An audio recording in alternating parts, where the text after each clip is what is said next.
क्या तुमने कभी किसी बच्चे को सोने के सिक्के ढूंढते देखा है?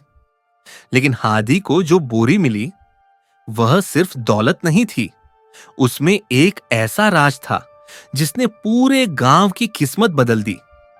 लेकिन असली सवाल यह है, यह खजाना किसका था और यह हादी के हाथ कैसे आया?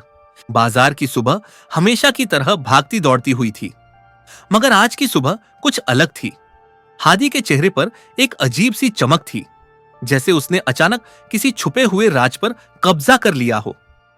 उसकी आंखों में खुशी भी थी, हैरत भी, और शायद थोड़ी सी घबराहट भी। हादी, जो गांव के गरीब मगर बेहद खुददार जुलाहे बाबा रफीकत का बेटा था, आमतौर पर इतनी बड़ी चीजें नहीं उठाता था, मगर आज उसके हाथ में एक भारी सी बोरी थी, सोने के चमकते हुए सिक्के।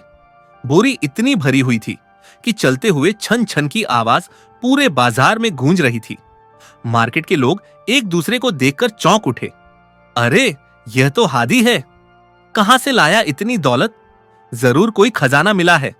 लेकिन हादी के मासूम चेहरे पर सिर्फ एक ही बात लिखी थी, मुझे भी नहीं पता यह सब कैसे हुआ। यह सब उस वक्त शुरू हुआ जब हादी हमेशा की तरह फजर के फौरन बाद जंगल की तरफ गया।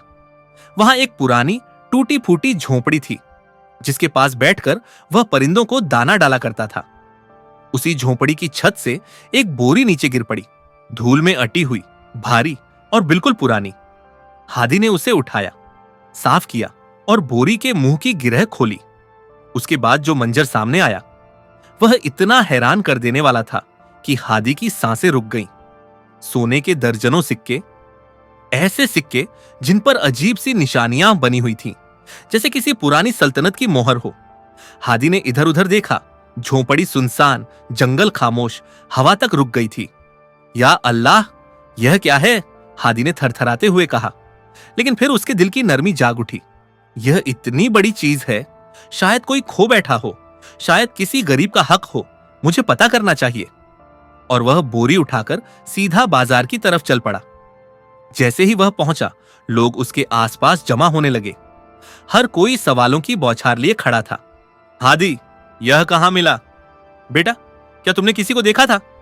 अरे भाई, बच्चे को बोलने तो दो। हादी ने बड़ी सादगी से सारी बात बता दी। झोंपड़ी, बोरी, सिक्के और निशानियां। बाजार में कुछ लम्हों के लिए खामोशी छा गई। फिर एक बुजुर्ग ने आह भरी, यह तो मीर हसन खान के सिक्के लगते हैं। वह जो पिछले साल सैलाब में सब कुछ खो बैठा था और आज तक कहीं गायब है। बाजार में सिसकी सी गूंजी। हादी ने हैरानी से कहा, अगर यह उनके हैं तो मैं उन्हें ढूंढकर वापस करना चाहता हूं। लोग एक दूसरे को हैरत से देखने लगे। एक कमसिन बच्चा, जब उसके हाथ में इतनी दौलत मौजूद है, वह फिर भी लौटाना चाहता है। यह तो आज की दुनिया में बहुत बड़ी बात थी। दोपहर के करीब जब हुजूम कम हुआ, एक दुबला पतला आदमी बाजार के कोने में आ खड़ा हुआ। आवाज कमजोर, कपड़े फटे हुए, मगर आंखों में एक अजीब सी पहचान थी। बेटा, क्या तुम वह सिक्के मुझे दिखा सकते हो? हादी ने बोरी आगे बढ़ाई। जैसे ही उस आदमी ने सिक्के हाथ में लिए, उसके हाथ कांपने लगे। यह मेरे हैं। मैं हसन खान हूं। मैं सैलाब में बह जाता अगर अल्लाह ने मुझे बचाया ना होता, मगर अपनी सारी जमा पूंजी खो बैठा। फिर कभी हिम्मत ना हुई कि बाजार में आ सकूं। उसकी आंखों से आंसू बहने लगे। हादी ने नरमी से कहा, चाचा, यह आपकी अमानत थी। मैंने सिर्फ इसे वापस पहुंचाया है। बाजार में एकदम सन्नाटा छा गया। फिर बुजुर्गों ने दुआएं देना शुरू कर दी। अल्लाह इस बच्चे की उम्र में बरकत दे। इस जैसे बच्चे कम ही पैदा होते हैं।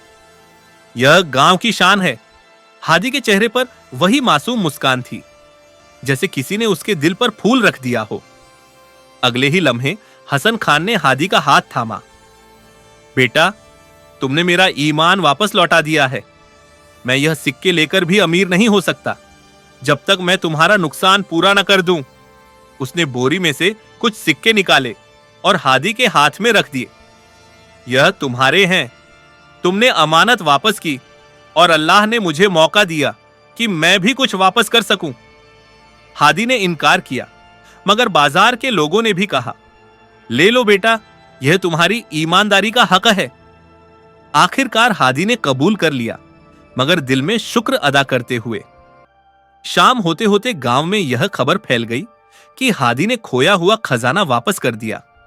माओ ने बच्चों को मिसालें दी, बापों ने फख्र से उसका नाम लिया और बुजुर्गों ने दुआ दी। हादी के दिल में सिर्फ एक ही सुकून था, सच्चाई कभी खाली हाथ नहीं लौटती। उस रात वह परसुकून नींद सो गया और बोरी से आने वाली छन छन की आवाज अब उसके लिए सिर्फ दौलत नहीं थी, यह ईमान की गूंज थी।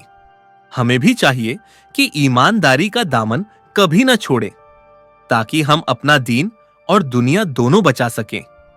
और मजेदार कहानियां सुनने के लिए चैनल को लाइक, सब्सक्राइब और शेयर करना न भूलें।